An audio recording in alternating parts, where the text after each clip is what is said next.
Hi, it's Katrina. Are you ready to dive into some of the craziest unexplained mysteries of the ancient world? From kings that lived thousands of years to a man from a parallel universe, today's video is full of mysteries, so let's go investigate. The first kings in the world. How long do you want to live? 80 years? 100 years? What about more than 25,000 years? Think of all the things you could do, the places you could see. The world would be yours. The Sumerian Kings List is an ancient stone tablet that claims that Sumerian kings ruled for over 300,000 years. That would make them the first recorded kings in history going back to the Stone Age. While this might sound like science fiction, it is a real historical artifact, but it is one shrouded in mystery.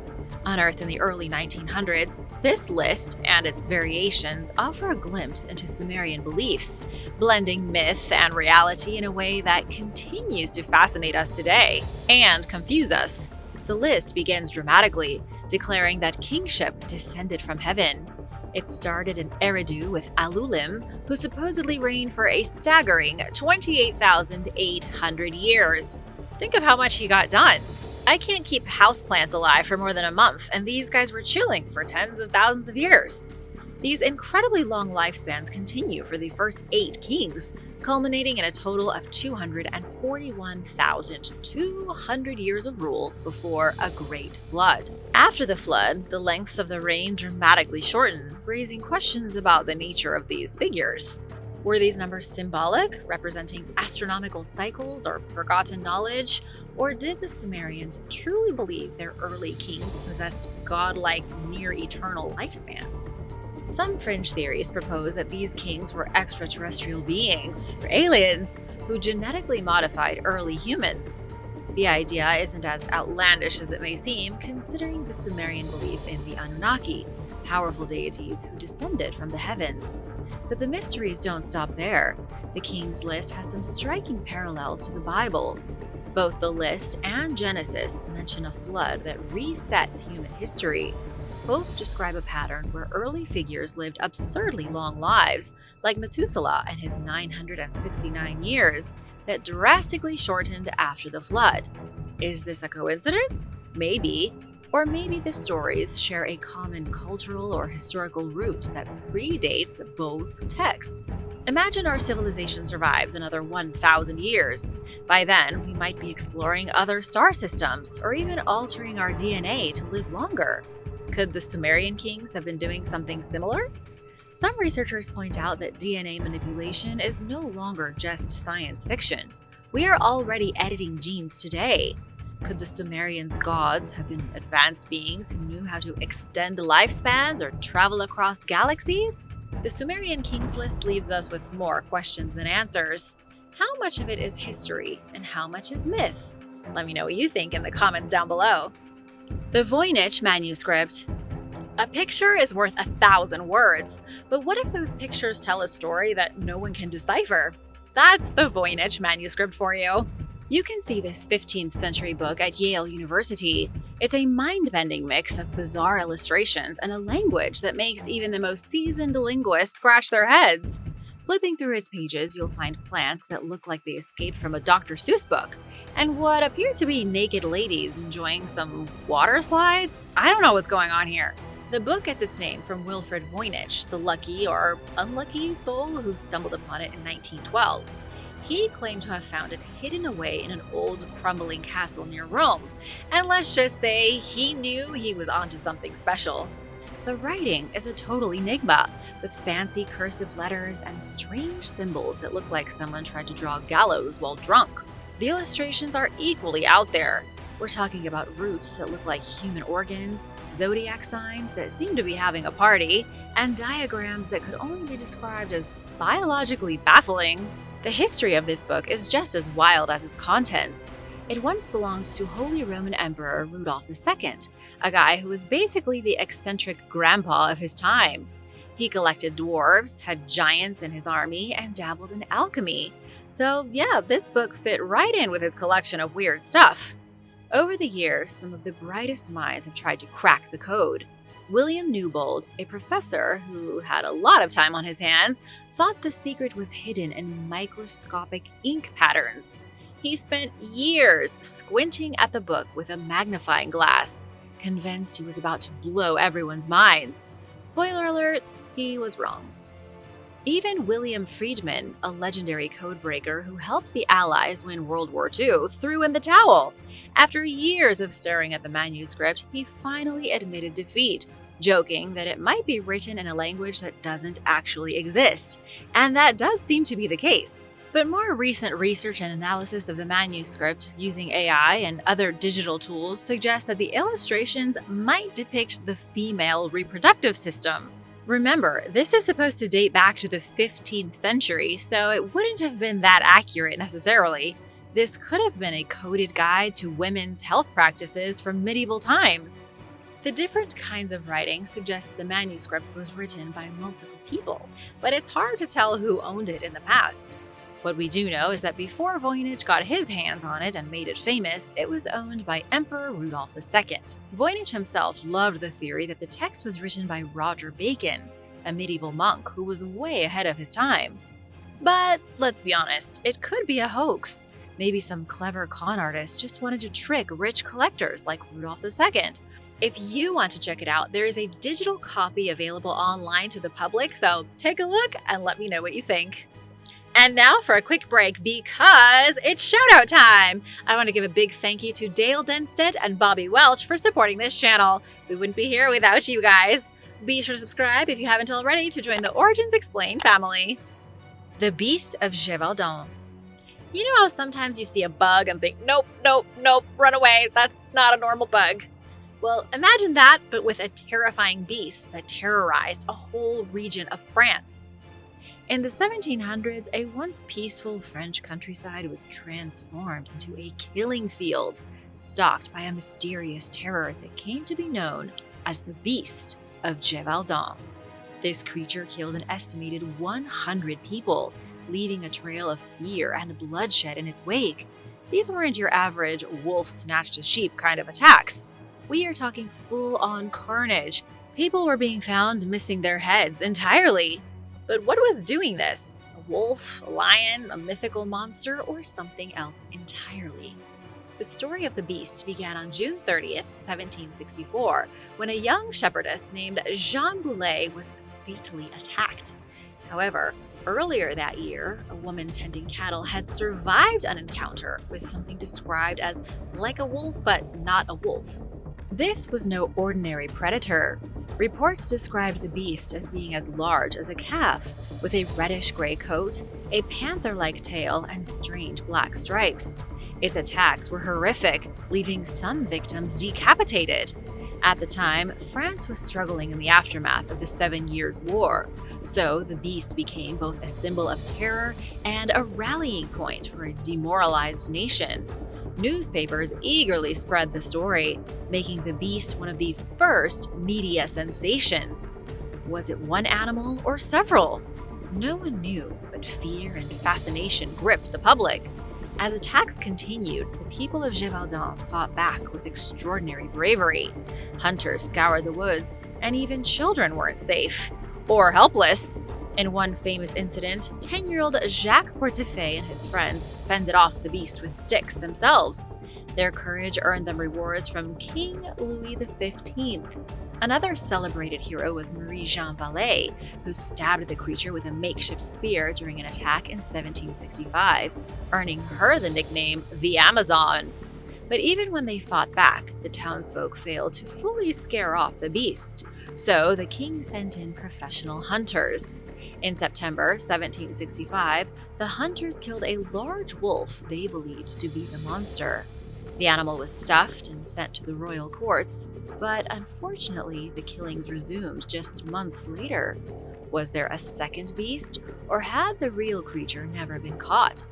Finally, in June of 1767, a local hunter named Jean Chastel shot and killed another strange wolf-like animal. Chastel went full CSI, cutting the beast's stomach open to find human remains. After that, the attack stopped, but certain questions lingered. The creature didn't match the descriptions perfectly, and many wondered if the true beast had slipped away yet again. There are plenty of theories about the beast's identity. Some believe it was either a massive wolf, a lion that escaped from captivity, or maybe even a striped hyena. Others suggest that it was a hybrid animal or an armored war dog. A few even claim the beast was the work of a human serial killer, using an animal to carry out the attacks. One of the wildest ideas, however, is that it was a werewolf. What do you think? Was the beast of Gévaudan just a misunderstood predator, or something far more sinister? The first known giant. Before air conditioning and reality TV, before the rise of towering skyscrapers and majestic castles, ancient Egypt was ruled by figures of immense stature. One such ruler might have been Sa-Nakht, a pharaoh of the 3rd dynasty, who could lay claim to the title of the world's oldest known giant. But was he a mythical king brought to life, or was there a scientific explanation for his extraordinary height? In 1901, archaeologists unearthed a skeleton in a tomb near Beit Khalaf, Egypt, dating back to around 2700 BC. This remarkable find was believed to belong to Sa-Nakht, a relatively obscure pharaoh in the grand scheme of Egyptian history. However, it wasn't his royal lineage that captivated researchers, but his astonishing height. Standing at a towering 6 feet 2 inches, Sa-Nakht would have dwarfed his contemporaries. Sounds like someone ate their veggies. In ancient Egypt, the average male stood around 5'6". Sa-Nakht's height was truly exceptional. Even the legendary Ramses II, who reigned over 1,000 years later, only reached 5 feet 9 inches. Was this simply a matter of good nutrition, or was something more extraordinary at play? Scientists believe that Sa-Nakht may have suffered from gigantism, a condition caused by overproduction of growth hormones. When scientists reanalyzed his bones, they found evidence of exuberant growth, a hallmark of this endocrine disorder. If confirmed, Sa-Nakht would hold the distinction of being the oldest known case of gigantism in history. Interestingly, despite the potential health challenges associated with gigantism, Sa-Nakht was given a lavish royal burial, and this suggests that his towering stature may have enhanced his authority as a ruler. Why not? People probably found him a little intimidating. Hitler's anti-gravity UFO. What sort of secret Nazi projects did Hitler and his henchmen keep hidden from the public? According to some, they created a bell-shaped UFO.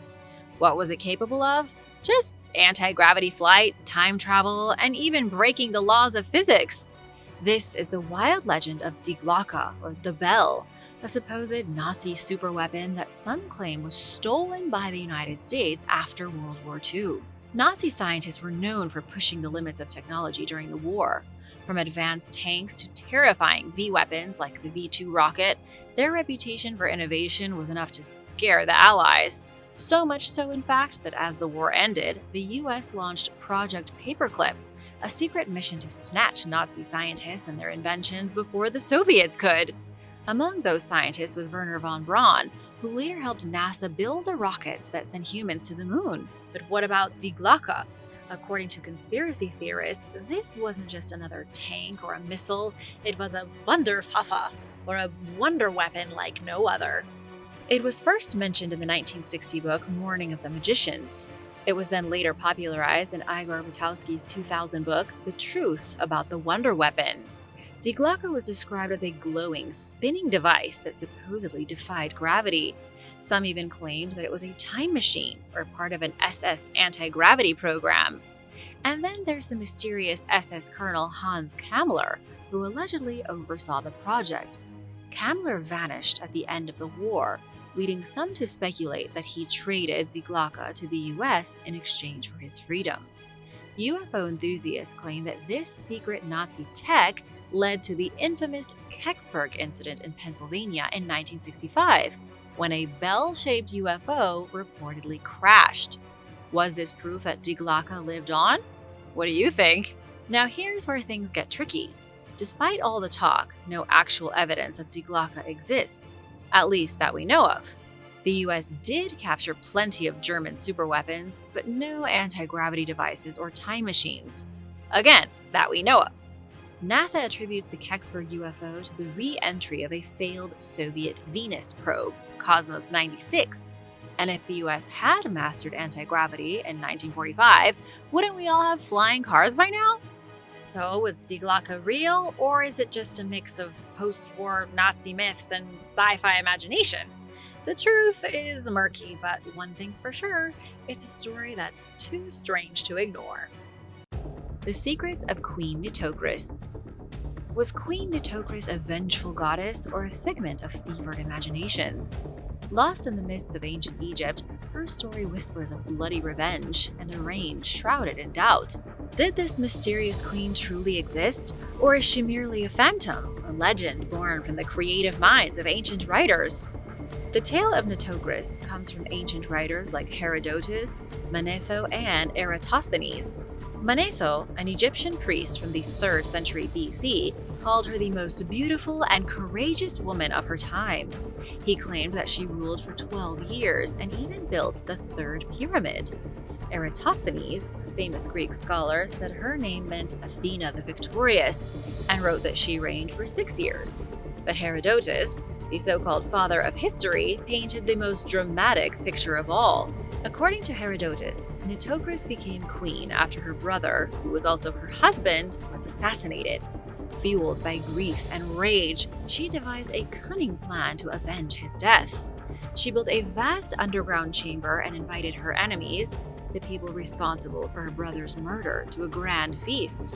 And as they were celebrating, thinking they were safe, Nitocris secretly unleashed the waters of the Nile into the chamber, drowning them all. Herodotus claimed that Nitocris then ended her own life to escape vengeance from her enemies. According to the story, she ran into a burning room and perished in the flames. But modern historians have no concrete evidence that she ever existed. There are no inscriptions, statues, or monuments to prove her reign. For a time, scholars thought she might be the mysterious figure named Niti Creti on the Turin king list, but that theory was eventually debunked. History is full of these maybe she was, maybe she wasn't situations. It's like trying to piece together a puzzle with half the pieces missing. Manetho also gave her credit for building the 3rd pyramid, but archaeologists aren't sure which pyramid he meant. Was it one of the famous ones at Giza, or a lesser-known structure somewhere else in Egypt? So, was Nitocris a real queen, a mythical figure, or just an elaborate tale passed down through the ages? What do you think? The Man from a Parallel Universe. One day in July of 1954, a mysterious man stepped off a plane at Haneda Airport in Tokyo. At first glance, there was nothing unusual about him. He looked like an average businessman. He was wearing a suit and tie, he was rocking a beard, and he was holding a briefcase. He spoke multiple languages, including French and Japanese. But when he handed over his passport, things took a bizarre turn. The document said that he was from a country called Taured. And if you're racking your brain trying to figure out where that is in the world, I'll save you the trouble. Taured doesn't exist, and it never has. At least, not in this universe. The man was visibly frustrated and insisted that Taured was a real country located between France and Spain. When shown a map, he pointed to the area called Andorra and grew even more confused. How could the country he had lived in his whole life suddenly vanish from the map? Immigration officials were baffled, but suspicious, so they decided to detain him for questioning. They placed him in a secure hotel room guarded by 2 officers while they investigated. But the next morning, the man was gone. There was no sign of escape. There was no balcony, no unlocked windows, and guards swore up and down that they never saw him leave. It was as if he had vanished into thin air. This puzzling story has become somewhat famous among conspiracy theorists, with some claiming that the man was a traveler from a parallel universe, a world where Taured was real. His odd behavior, along with his detailed yet unverifiable travel documents in multiple currencies, seem to support this wild theory. But of course, others suggest a less dramatic explanation. The entire tale is nothing but an urban legend. Get this though. In 1960, a man named John Allen Zegras was arrested in Tokyo for fraud, and some believe that his case inspired the Man from Taured legend. Zegras had forged a passport from a fictional country, Taured, complete with fake symbols and even an invented language. His goal? To scam his way around the world. Japanese officials eventually uncovered the fraud, and as a result, Zegras was sentenced to prison, although he was released shortly after. His fake passport, which was amateur at best, became the focus of a debate in Britain about passport forgery. Despite his crimes, however, Zegras remained an enigma, disappearing into obscurity after leaving Japan. So, was the mysterious man from Tara a visitor from another dimension, or just a very ambitious con artist? Could Zegras simply have heard this story and played off of it for his own personal gain? After all, his con took place 6 years after the original tale occurred. What do you think? Where is Alexander the Great? You'd think conquering the world would be the hardest thing a guy had to do. Apparently finding a decent burial plot is even tougher. Alexander the Great is one of the most well-known figures throughout all of history. But you know what is not well known? His final resting place. Nobody knows where Alexander was buried. Why is that? After conquering vast lands from Greece to India, Alexander died suddenly in Babylon in 323 BC at just 32 years old. He'd conquered the world by 32. His generals fought over who would control his empire, but one of them, Ptolemy I Soter, had a clever idea. Instead of allowing Alexander's body to be sent back to Greece as originally planned, Ptolemy intercepted the funeral procession. Instead, he had the body taken to Memphis, Egypt, likely to solidify his own claim to power. Can you imagine the drama at that funeral procession? But Ptolemy wasn't done yet. In the early 3rd century BC, his successors decided to move Alexander's body a second time to Alexandria, Egypt's new capital, and there they built a grand tomb for him. This tomb became famous, attracting pilgrims and rulers from all over the ancient world. Even Julius Caesar and Emperor Augustus visited, paying homage to the conqueror they admired. The tomb of Alexander the Great was referred to as the Soma, Greek for body, or the Sema, meaning grave marker. But the exact location of this mausoleum is still anyone's guess. Some ancient sources say it was in the royal quarter of Alexandria, but no one has been able to find it. Over the years, Alexander's tomb became a symbol of power. When the first Roman emperor Augustus visited, it wasn't just a respectful gesture. It was a way to align himself with Alexander's legacy, as if to say, look, I'm just as great as this guy. But things didn't stay peaceful for long. By the late 4th century AD, with the rise of Christianity, Emperor Theodosius I closed temples and banned pagan practices. Alexander's tomb was looted, and after that, things started to go downhill. Some historians suggest that the tomb might have been damaged by a massive tsunami that struck Alexandria in 365 AD. Others believe that after the Arabs took control of the city in the 7th century, the tomb could have been hidden or destroyed.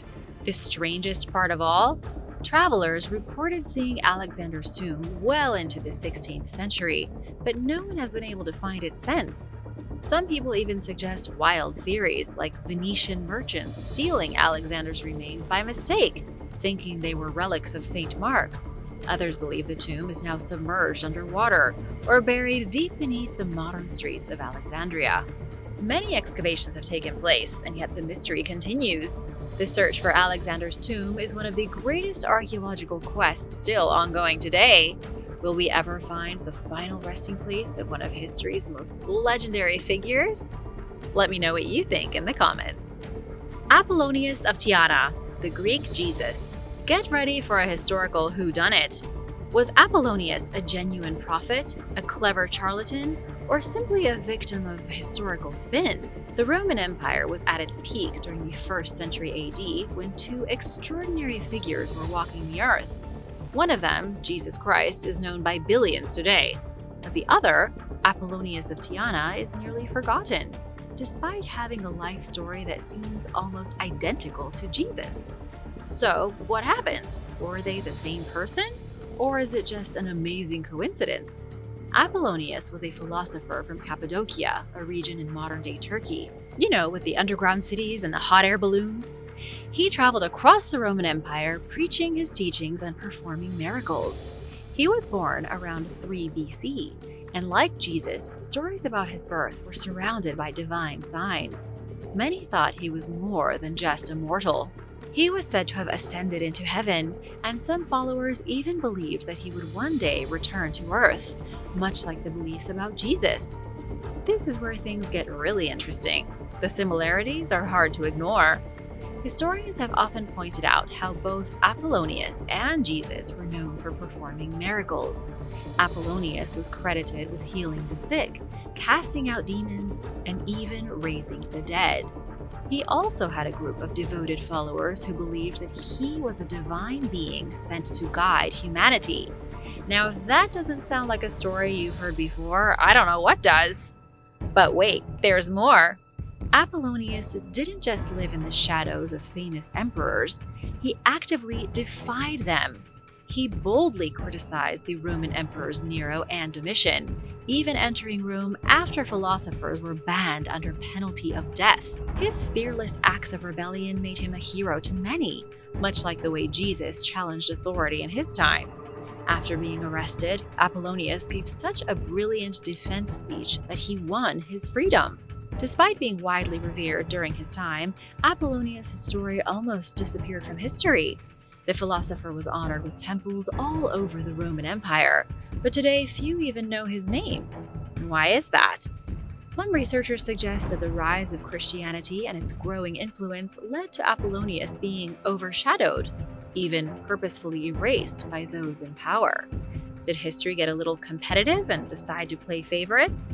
One fascinating theory is that Apollonius' life was immortalized in a biography by a man named Philostratus, but the timing of this book raises some eyebrows. Written in the early 3rd century, some believe that Philostratus' work was commissioned by the Roman Empress Julia Domna to offer a pagan alternative to the growing Christian movement. If true, this could mean that the real Apollonius was distorted to compete with the story of Jesus. So, was Apollonius a fraud or a genuine prophet? Did he perform these miracles or were they exaggerated over time? The truth is, we'll probably never know for sure. Thanks for watching. Be sure to stay tuned for extra content you might have missed. Ancient Roman military camps. Archaeologists have discovered a trio of ancient Roman camps that were lost in the Jordanian desert. It's believed these isolated camps were part of a secret military mission that went down in the 2nd century. The physical remains of the camps are long gone, but archaeologists use satellite images to find the scars the settlements left on the ground. The camps don't look like anything today, and there is nothing left but the rectangular outline of where the walls once stood. There are no buildings or ruins, and not so much as a stray brick can be found at the site. Scientists might find some artifacts, though, if they ever decide to excavate. But as of right now, the Roman camps are so deep in the desert, archaeologists haven't been able to physically visit them. Michael Fradley from the University of Oxford spotted all 3 Roman camps within 24 hours of searching the satellite images from Google Earth. The positioning of the camps suggests that they were military in nature. They were built following the standard Roman defensive plan, and the camps are hardly within a day's walk of each other, between 23 and 27 miles apart. If the Romans were under attack, they would have been able to retreat to one of their other camps as they regrouped and rallied a defense. In the 2nd century AD, the Romans didn't control this part of the desert. It was ruled by the Nabateans, Roman allies who controlled the spice trade from their capital at Petra. Remember Petra? The Roman camps suggest a secret mission to infiltrate the region and launch a surprise attack. And in the end, the Romans did eventually conquer the Nabateans. This may have been a precursor to the full invasion, a secret mission to destabilize the kingdom. And it was such a covert operation that there are no Roman records of it ever occurring. Any Roman military buffs out there? What do you think about this discovery? Chittorgarh Fort. Chittorgarh Fort is one of the biggest and most formidable ancient fortresses in India. The walls of the fortification stretch along the edge of a massive hilltop that stands 590 feet above the land below. The fort offers amazing views of the plains spreading outward from the valley, and it contains a whopping 65 historic structures. There are 4 different palaces here and over a dozen temples, and there are also artificial lakes and tall towers that were built to commemorate long-forgotten victories. It's not exactly clear when the fortress was built, but some have estimated there was a military structure here almost 2,000 years ago. Folk legend says the fortress was built by the legendary hero Bhima. What we do know based on historical records is that the fortress was captured by Bappa Rawal, the Guhila ruler, around 728 AD. The fort saw a lot of action through the ages and was conquered by Al-Din Khalji in 1303 with his great army. The siege lasted 8 months. But finally, Al-Din and his men won, and afterward, the Guhila ruler supposedly ordered the massacre of 30,000 Hindus in the city. The fortress began to decline in 1616 with the peace treaty between the Mughals and the Rajputs, but it was built to last and still stands as one of the most impressive and powerful fortresses ever built. And now for number 8. But first, I want to give a big shout out to Ginny D and Leela Croesus and the Moon. Thanks so much for your nice comments. If you are new here, be sure to subscribe and join the family, because why not? The Towers of Silence. The Zoroastrian Towers of Silence in Iran were in use until about 40 years ago. For 3,000 long years, these towers were used by followers of the Zoroastrian religion as sacred pillars of decontamination. Up until 4 decades ago, corpses could be found at the tops of the towers. These human remains were then picked apart by desert vultures, and gradually, they turned into skeletons. It sounds brutal, but it's all part of Zoroastrian tradition. When a follower of the religion dies, their body is believed to be immediately susceptible to contamination by demons. To stop demons and evil spirits from sneaking into the body, the corpse must be purified on a tower known as a dakmas in the desert. These bodies are left until the bones are bleached and not a single strip of flesh remains. After that, the bones are placed inside an ossuary, where it's believed the deceased can finally rest at peace. Zoroastrianism continued in Iran, its birthplace, and in India until very recently. Although it's still practiced in small groups, the Towers of Silence are now forbidden. Since the 1970s, using dakmas has been illegal. Many Zoroastrian communities are now burying their bodies under concrete to try and stop the demons from infesting the corpses. The Towers of Silence are some of the few remaining dakmas that are still around today. There are no more bodies on the towers now, but they are still considered to be extremely powerful places. Isca Augusta. The Isca Augusta was founded 2,000 years ago in 74 AD by the governor of Britain, shortly after the invasion of Britain by the Romans, at a point when the invaders were still having a tough time subjugating the native tribes. You know how it goes.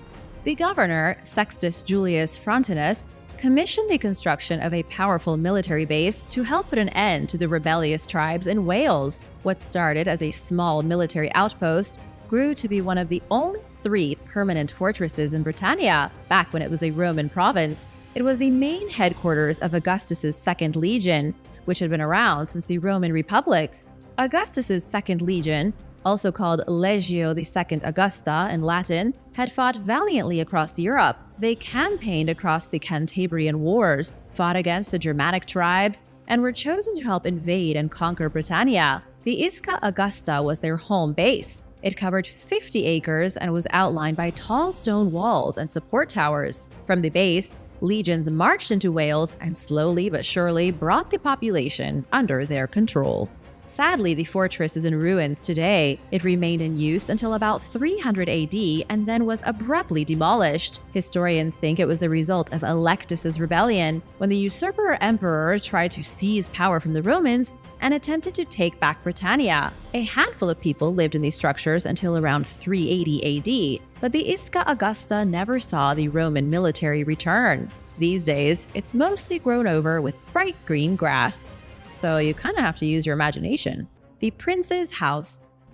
Archaeologists in Japan recently excavated the proposed building site for a new apartment building, and during their excavation, they made an unexpected discovery. They found the remains of the home of an 8th century prince. The royal residence was located in the area of Heijō-kyo, the capital of Japan, from 710 to 784 AD during the Nara period. Prince Toneri was born in 676 AD into the Japanese imperial family. He was the son of Emperor Tenmu and Empress Jito, although he never made it to the throne. His older sister would eventually become the empress, while Toneri took a more religious path. He became a huge patron of Buddhism and constructed temples all throughout the Nara region. He was also the man behind the famous Yakushi-ji Temple. To find the prince's house at a construction site is a stroke of serious luck, but this wasn't any ordinary house. It was a mighty imperial residence. Archaeologists found the remains of giant pillars used to support the immense ceilings of multiple buildings on the property. Toshihide Omi, the chief senior specialist with the Cultural Affairs Agency, says it looks as if the prince's residence was at the very center of the capital. It was a fortress situated in the middle of the city. Unfortunately, though, construction on the new apartment complex will continue, so the remains of the residential palace will be buried under a heap of concrete. Fairy tale over. Greek naval base. Archaeologists in Greece have discovered the remains of an ancient naval base on the island of Salamis. They found the presence of a military harbor, a place where one of the most epic military naval battles of antiquity was fought. The harbor is located in the Bay of Ambilaki. 2 Greek universities joined forces in picking apart the harbor in search of archaeological remains. It was the first underwater reconnaissance that was initiated by institutions in Greece, and it turned up a lot of great stuff. They found structures, the remnants of defensive walls, and buildings from the 5th century BC. Some of the features can even be seen at low tide from the shore, so they weren't a huge surprise. But with all these archaeologists working together, they were able to paint a comprehensive picture of the ancient naval base. The experts say this was likely a closed military zone 2,500 years ago. It was protected by a massive wall that extended over 200 feet and was dotted with defensive towers. There were also breakwaters and launch areas for boats, which means the entire harbor was fortified and ready for defense. The archaeologists think this could have been the staging area for the battle between the Greek navy and King Xerxes' Persian fleet in 480 BC. Themistocles lured the Persians into the strait between Salamis and the Greek mainland and utterly annihilated them, and the defeat of Xerxes ushered in the golden age of Athens. Bunratty Castle. Bunratty Castle began as a Viking trading camp in 970. The structure still standing right now is the final form of the castle, the very last in a long series of castles to be built on the exact same spot. Following the Viking trading camp, Robert de Musegros built a defensive fortress here in 1250. It was primarily built of wood, with a wooden tower that offered an exceptional view of the surrounding countryside. Then, when his lands were later transferred to Thomas de Clare, the new owner tore down the old wooden castle and built a new one out of stone. The construction of the stone castle drew peasants to the area, and soon a town had established itself around the stronghold. The town of Bunratty grew, and around 1425, the McNamara clan built the 3rd Bunratty Castle. The 4th castle came 50 years later when the O'Briens took over and turned it into a true stronghold. They also cleared the area around the castle and transformed it into a beautiful garden. There were once said to be over 3,000 deer that lived peacefully within the confines of this garden.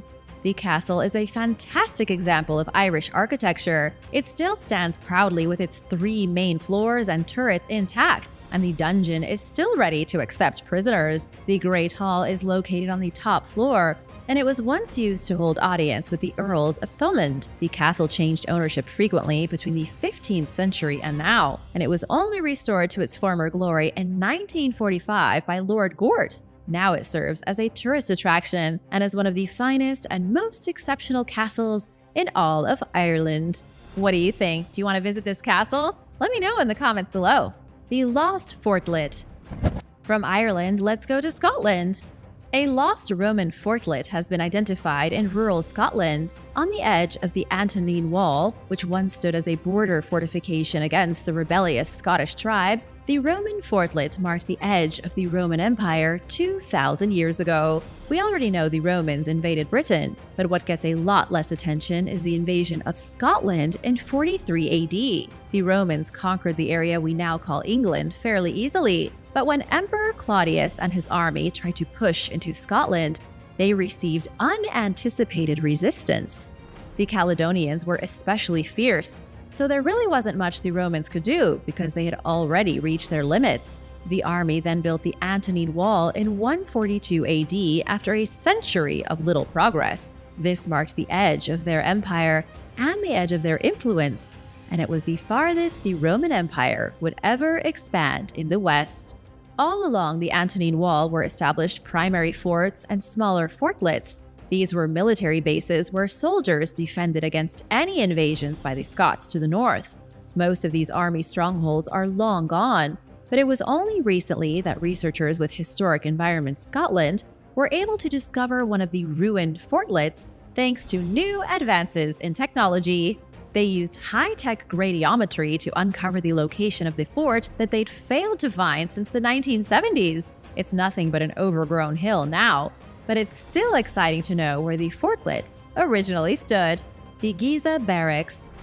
Archaeologists have found the ruins of a military barracks in the shadow of the Great Pyramid of Giza, the remains of a bustling port and a barracks that once housed military troops or sailors were discovered. And all of this was located just a stone's throw away from the world's most famous ancient monument. It's believed that the barracks was in use during the construction of the pyramids 4,500 years ago.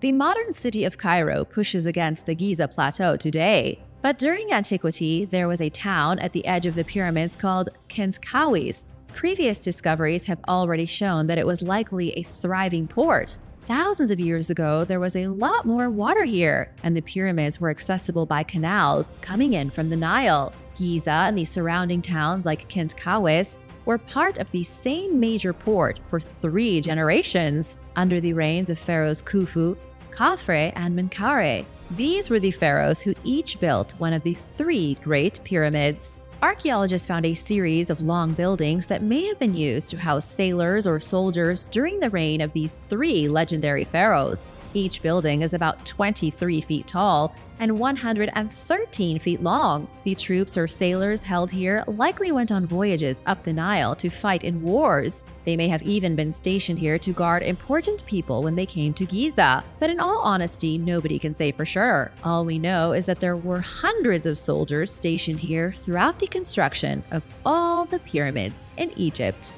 The military in Armageddon.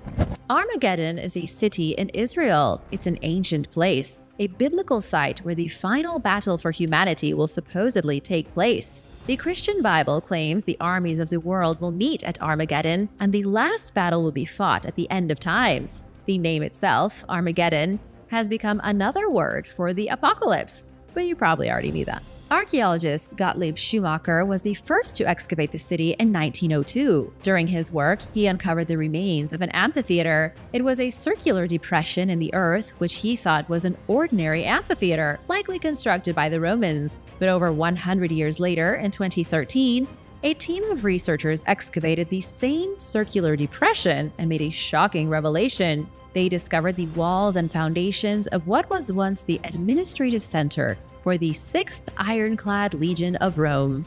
It was a military amphitheater occupied by the Roman Republic after they'd conquered the Jews and turned Judea into their own personal province in 63 BC. But why would the Romans have an amphitheater for their military base? Researchers suggest it was because they were strange people in a strange land. The military amphitheater was way smaller than a civic amphitheater like the Colosseum. It was used for both training and fun. And because the soldiers were occupying a foreign land far from their own home, they needed a way to entertain themselves. They didn't speak the local language, so they played games and put on their own entertainment events to keep themselves busy.